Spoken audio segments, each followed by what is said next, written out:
ओम शांति। आज है 10 जनवरी 2024 की साकार मुरली। ओम शांति। बाप दादा, मीठे बच्चे अल्फ और बे, बाप और वर्षा याद रहे तो खुशी का पारा चढ़ा रहेगा। ये बहुत सहज और सेकंड की बात है। प्रश्न है, बेअंत खुशी किन बच्चों को रहेगी? सदा खुशी का पारा चढ़ा रहे उसका साधन क्या है? जो बच्चे अशरीरी बनने का अभ्यास करते, बाप जो सुनाते उसको अच्छी रीति धारण कर दूसरों को कराते, उन्हें ही बेअंत खुशी रह सकती है। खुशी का पारा सदा चढ़ा रहे, इसके लिए अविनाशी ज्ञान रत्नों का दान करते रहो, बहुतों का कल्याण करो। सदा ये स्मृति रहे कि अभी हम सुख और शांति की चोटी पर जा रहे हैं, तो खुशी रहेगी। ओम शांति। बाप दादा का विचार है कि बच्चों से लिख कर लें कि किसकी याद में हो। तो बाबा ने दिखा ना कि जो भी बताया है अल्फ और बे, यानी अल्फ माने बाबा, बे माने बादशाही। तो 2 मिनट लगता है ज्ञान को समझने में, ये तो सेकंड की बात है। सन्यासी सिर्फ अल्फ को याद करते हैं, हमको तो बादशाही भी याद है। तो बाबा कहते हैं इससे ऊपर कोई और चीज़ नहीं है। जितना हमारे को बाबा ने ज्ञान और वो दिया है, ये सबसे ऊंचे से ऊंचा जीवन मुक्ति का रास्ता है। कहते हैं ना, बच्चा पैदा हुआ और उसके बाद वो वर्षे का अधिकारी और घड़ी का टाइम भी नोट करते हैं। तो बाप कहते हैं तुम बच्चों की याद इतनी अच्छी अवस्था होनी चाहिए, परंतु जब याद रहेगी तो बाबा की याद और रजाई भी याद आएगी। और यहाँ याद में बैठोगे तो गदगद खुशी में होंगे, क्योंकि बाबा को याद करते हैं तो हमें पता है ना रजाई में प्राप्त होगी। और हमें तो इस बात की खुशी भी है कि हमें भगवान भी मिला, बाप भी मिला। तो दुनिया थोड़ी जानती है कि कैसे मुक्ति धाम कहाँ है। अभी हम आत्मा तो जानते हैं, हम हैं रॉकेट, 1 सेकेंड में हम कहाँ पहुँच जाते। चंद्रमा से भी ऊपर, सूर्य चांद से भी ऊपर, 1 सेकेंड नहीं लगता अपना घर जाने में। तो जैसे आत्मा शरीर छोड़ती है तो 1 सेकंड में देखो कहाँ से कहाँ चली जाती है, एक शरीर छोड़ दूसरे में जाके प्रवेश करती है। तो ये है ऊंचे ते ऊंची टावर। तो मनुष्य तो कहते रहते हैं विश्व में शांति हो, परंतु कोई समझाने वाला नहीं है और अर्थ भी नहीं जानते। तो बाबा ने बोला ना कितना सतयुग का हाईएस्ट होता है खाना पीना। वास्तव में 9 रत्न गाए हुए हैं, परंतु उन्होंने बहुत मेहनत भी तो की होगी। परंतु आजकल क्या हो रहा है, माया याद नहीं करने देती। नारद को कहा गया देखो अपनी शक्ल। एम ऑब्जेक्ट तो बाबा ही बताएंगे, क्योंकि अशरीर रहने की प्रैक्टिस भी करनी है। यदि हम लोगों ने इस समय बाबा को याद नहीं करा तो बाबा कहते हैं सजाएं बहुत खानी पड़ेंगी। ये बहुत सूक्ष्म बातें हैं कि हमारे यहाँ के संस्कार वहाँ नहीं चाहिए। ये जो हम यहाँ बदलते हैं, जो आप बदली करके जो देवी संस्कार धारण करेंगे वो वहाँ चलते हैं। तो ऐसे तो भर्ती समय करते समय भी जांच करते हैं कि ये ठीक तो है ना।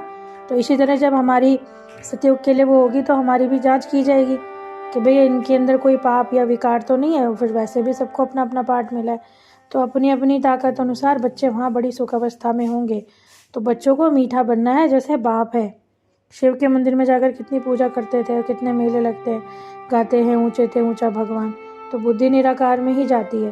तो बच्चे जान गए हैं हम ब्राह्मण आत्मा कि हम विश्व के मालिक थे, अभी नहीं है, और अभी इतने ढेर मनुष्य सतयुग में नहीं होंगे। वहाँ सुख का टावर है, ये दुख का टावर है। अब ईश्वर तो बिंदी है, वो अंत क्या पाएंगे। बाबा कहते हैं मुझे तो कुछ चाहिए ही नहीं। साधु संत भी कोई रचता और रचना का राज नहीं जानते, वो तो लाखों वर्ष कहते थे। बाबा कहते हैं अब तुम यहाँ जो देखते हो वो वहाँ नहीं रहेगा। स्वर्ग और टावर ऑफ सुख है। अचानक मौत ऐसा आया कि भाई सब खत्म हो गया। मौत देखना भी मासी का घर नहीं। कहते ना दुख की चोटी, वहाँ है सुख की चोटी। परंतु अभी जो धारणा हो तभी इतनी हाईएस्ट खुशी रह सकती है। पढ़ाई में भी फ़र्क है, पढ़ने वाले भी अलग अलग होते हैं। तो बाबा कहते हैं सतो प्रधान बनना है तो मुझे याद करो। गरीबों को तो कुछ ऐसा वो भी नहीं है, तो उनको लिए तो और सहज है।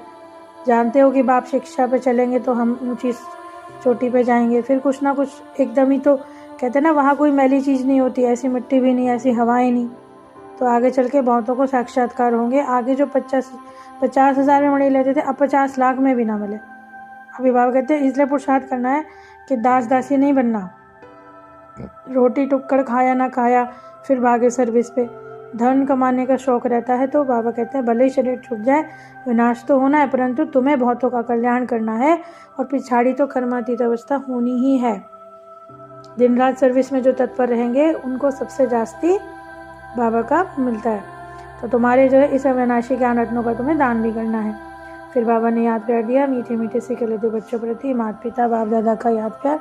Good morning. हम रूहानी बच्चों की रूहानी माता पिता बाप दादा को याद प्यार, गुड मॉर्निंग और नमस्ते नमस्ते। शुक्रिया बाबा, शुक्रिया। धारणा के लिए मुख्य सार है, ज्ञान की धारणा करने के लिए पहले बुद्धि को गोल्डन एज बनाओ। और बाप की याद के सिवाय किसी भी चीज़ में ममत्व ना रहे। कर्मातीत वस्तु को प्राप्त करने के लिए अशरीरी बनने का अभ्यास करो। अपनी चाल देखो, किसी को दुख तो नहीं देते हैं, बाप समान मीठे बने हैं।